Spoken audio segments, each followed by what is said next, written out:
Hello and welcome back to the Simple Joy Show. When we start decluttering, we often encounter fears that can hold us back, especially those that are financially related. It's not just about the things that we own in our possessions, it's about the money that we've spent to attain them and then the perceived value we then attach onto those. So today I'm going to cover the financial fears that often get in our way when we start our decluttering journey, and I'm going to look at how they might manifest themselves and what you can do to overcome them.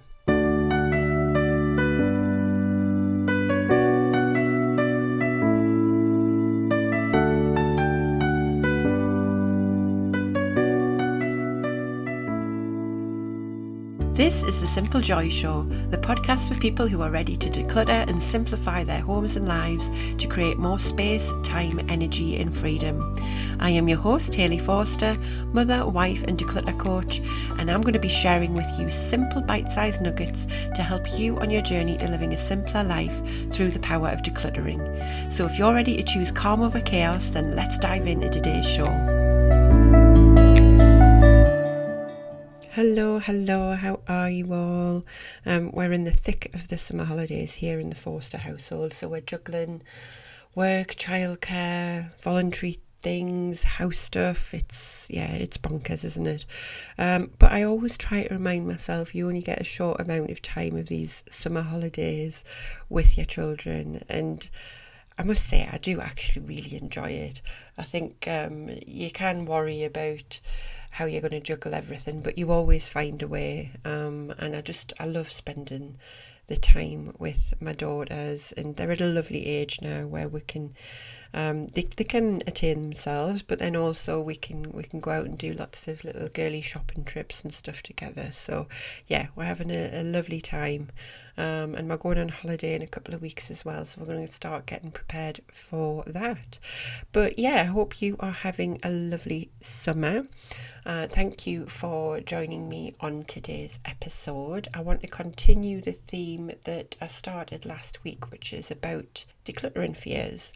And I'll be honest, there's so many of them. I had to cut the theme down into a few different episodes because I thought if I do this all in one, it's going to be quite overwhelming for you. And some of the fears might not necessarily apply to you. So I've tried to bucket them into different categories so you can dip in and out for the ones that are relevant to you. So the topic that I want to focus on today is about financial fears. And when we eliminate items from our home, fears do come up about the money that we've spent on them and the perceived value that we then associate with those possessions, and they can manifest themselves in lots of different ways. So I've got 4 main financial fears that I want to just touch upon, how they may feel for you, and therefore what you can remind yourself of and how to get through them. The first one I want to touch on is worrying about wasting money when you're getting rid of items.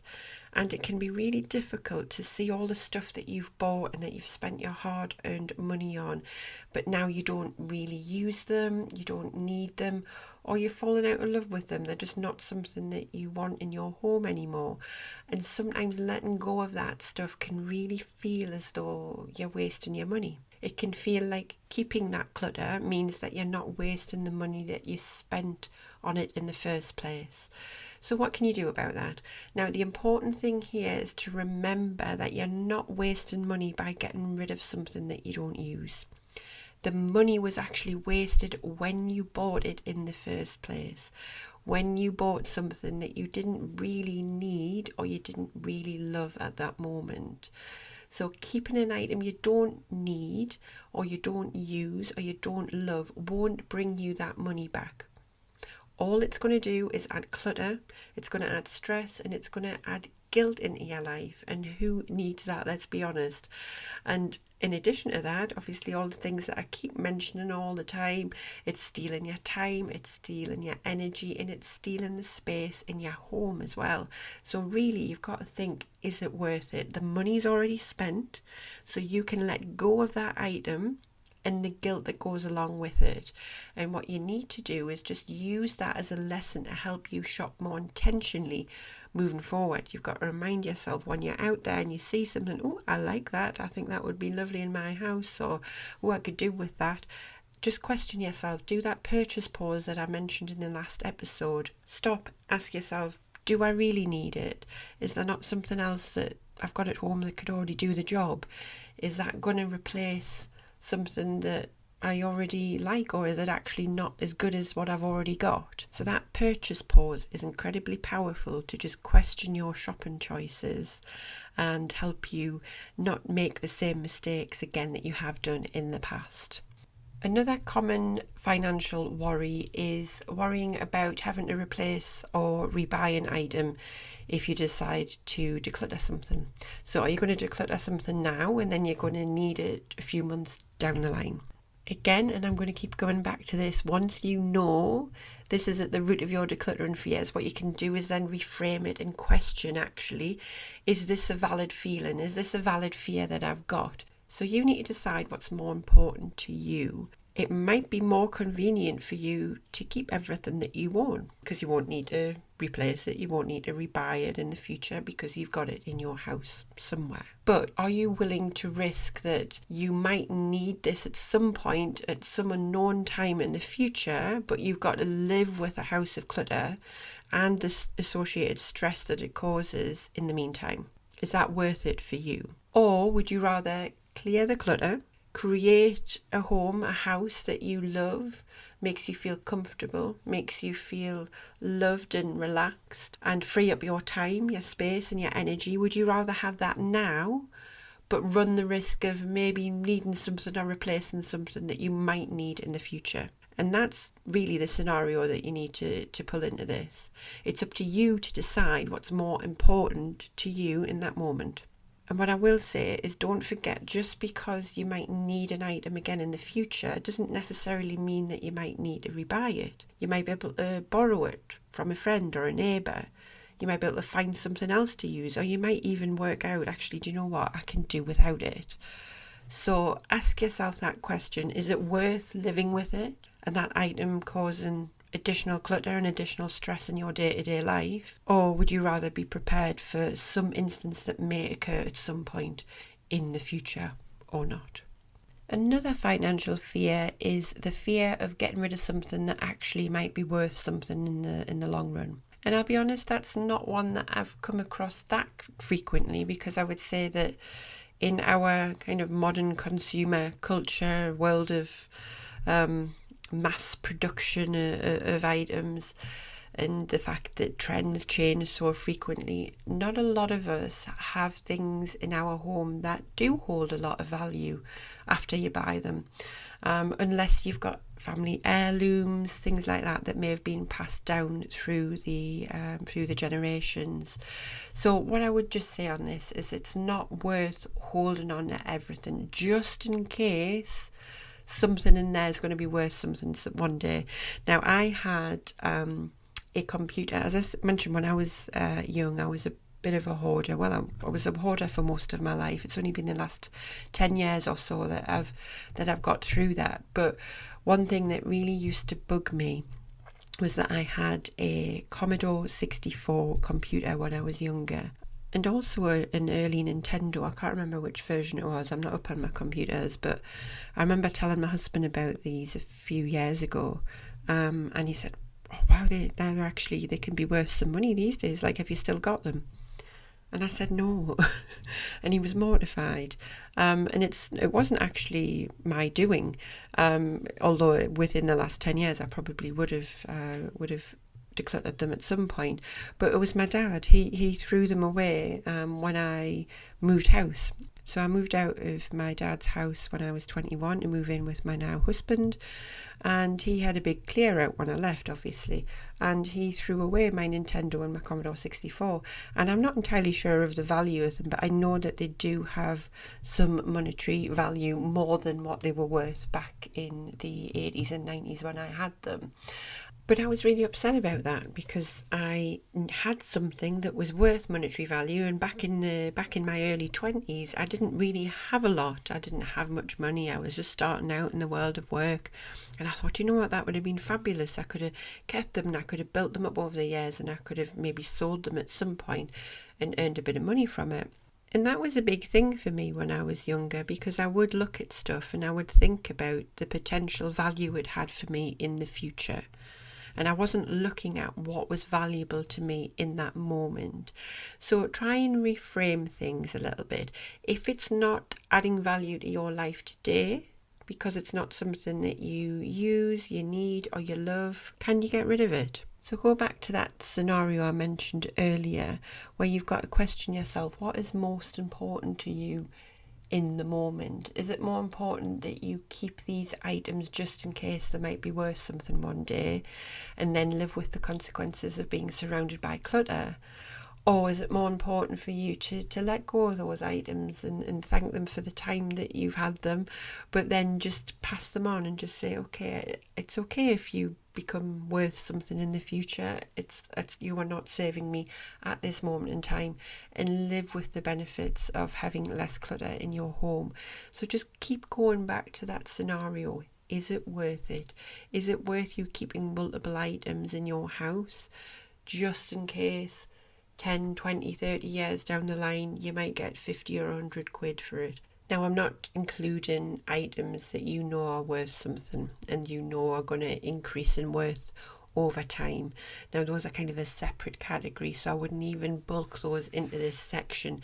This section is very much focused on things that you're keeping it's very similar to the just in case items that I mentioned in the last episode, but this is just in case it becomes worth something. So this is something that you're not sure is going to happen. So I love investments. I love thinking about investing in things that are going to give you back something in the future. So if you've got items in your home that you know will do that, then that's perfectly fine. What you do need to question yourself is about those just in case items. And the last one I want to touch on is about when you can focus on recuperating your money spent. So it's really, really easy for us to hold on to clutter with the intention of selling it one day. Now, this was a big thing for us in our family, because I was very much about, well, I've spent money on this and I don't want to just give it away. I want to get something back for it. And you want to recoup some of the money that you perhaps have spent on it. But actually that becomes a massive excuse in itself. So what you want to do with this one is, if you know you've got the time and you want to put in the effort and you're quite happy selling items, then that's perfectly fine. Go for it. I have done that in the past with certain items. And me and my husband actually made a fair bit of money getting rid of media. Like I sold loads of DVDs through a website, I don't know if it still exists actually, called Music Magpie. And I made a couple of £100 from that. And that tells you how many DVDs we had, because you can usually sell them back for only like 50p or £1. And then the special editions might be £2 at most. But yeah, so it tells you how many we had. But there are multiple different options for you out there for selling things. You've got Facebook Marketplace, you've got eBay, you've got Gumtree. There's loads of different ways to do it. So if you're willing to put the time and the effort in, perfect. Just make sure that you actually follow through and actually get the items out of your house. Because what you will end up finding, and this is something that I've fallen into the trap of in the past, is that you create a pile of, oh, that's my sell pile, I'm going to sort those out. And actually it just ends up going into a box or a bag in the back of a cupboard, because one day you're going to get round to it, you're going to get it listed on eBay and you're going to get it sold. But actually you don't end up doing it. So just ask yourself, is it worth the time and the energy to sell it? Is it worth you taking the time to put that listing up, to take the photos, to do the descriptions, then do the admin of the purchases, wrapping it up and taking it to the post office and get it posted off? Are you willing to do that? And what we decided actually with ours is that we had so much stuff that we could potentially sell, is that we decided that we were going to donate anything that was worth less than a certain amount. So if I said, right, if I'm going to get more than £10 for this, I'll sell it. But if it's anything lower than £10, it's not really worth the time and effort that I'm going to have to put in to get rid of it and to sell it. So that was the cut-off for us, and that really helped, because that helped me make real decisions of like, well, actually, how much could I possibly sell this for? Have a quick look on the internet. If I could sell it for over £10, perfect. Let's do it. Let's action it. Let's get it done. Because you knew you were going to get a decent value for it. And that's more of a drive. It's more of a motivator for you to get going and get that out there and sold, for you to get that money back. But if you were selling things that perhaps you might get £2-3 for, it's not much of a motivator. So that was for us a really helpful differentiation to go, actually, I'm not going to get much for this. I'm just going to donate it. I'm going to give it to a charity shop. Someone is going to love, someone's going to need this, and I'm going to donate that. And I'm going to save my time and energy. So what I would say is just hold yourself accountable when it comes to selling items. Set yourself a deadline to list the items for sale, and set yourself also time limits for how long you're going to have these things for sale and to have available, because there's some things that I would put on for sale and then I would forget that they were on there, like perhaps like not with eBay where you've got like an auction time limit, things like on Gumtree, and they might be on there for 2-3 months and you're like, oh, actually I forgot I had that. So just give yourself deadlines for A, when you're going to put it up for sale, and then B, when you're actually going to sell it.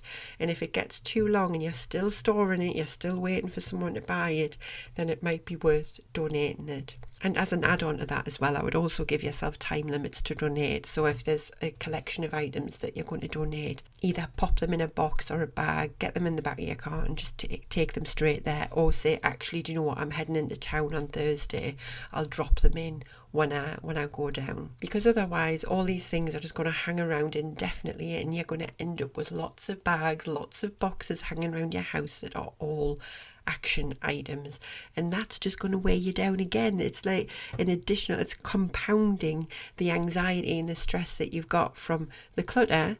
It's adding that because you've got you've got a list of other things to sell or to donate and do. There's more actions there for you to take. So the quicker you get them out of your house, the better. So that's it. That's the 4 main financial fears, and I'm sure one of them, if not all of them, have come up for you. I know they have for me. So whether you worry about the perceived wastage of money when you're letting go of unused items, or you worry about having to replace decluttered items, or you've got the fear of getting rid of something that potentially has value in the future, or you've got the pressure to try and recoup some of the money that you feel as though you have lost, I'm putting those in inverted commas, by selling unwanted items. I'm sure you can resonate with this episode, and I hope that some of the things that I've talked through today has really resonated with you and helps you to think about things in a slightly different way, so you can get through those fears and start decluttering those items from your home. And I think this episode, as well as the last one, just really goes to show that decluttering isn't solely about just dealing with objects.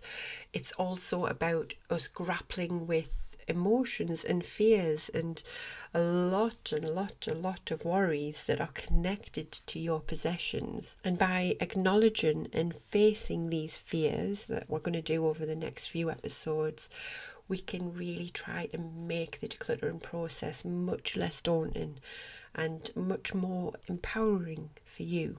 So thank you for joining me today on the Simple Joy Show. Until next time, stay simple, stay joyful, and remember, whilst on the journey of our pursuit of simplicity, we're also going to have to come across some difficult challenges and confront and conquer our fears. But don't be scared of them, because on the other side of those fears is something so much more wonderful than you can imagine. Thank thank you so much for listening. If you've enjoyed this episode and you'd like to help support the Simple Joy Show further, then please share it with others, post about it on social media, or leave a rating and review. To catch all the latest from me, you can follow me on Instagram at HelloSimpleJoy. Thanks again, and I'll see you next time.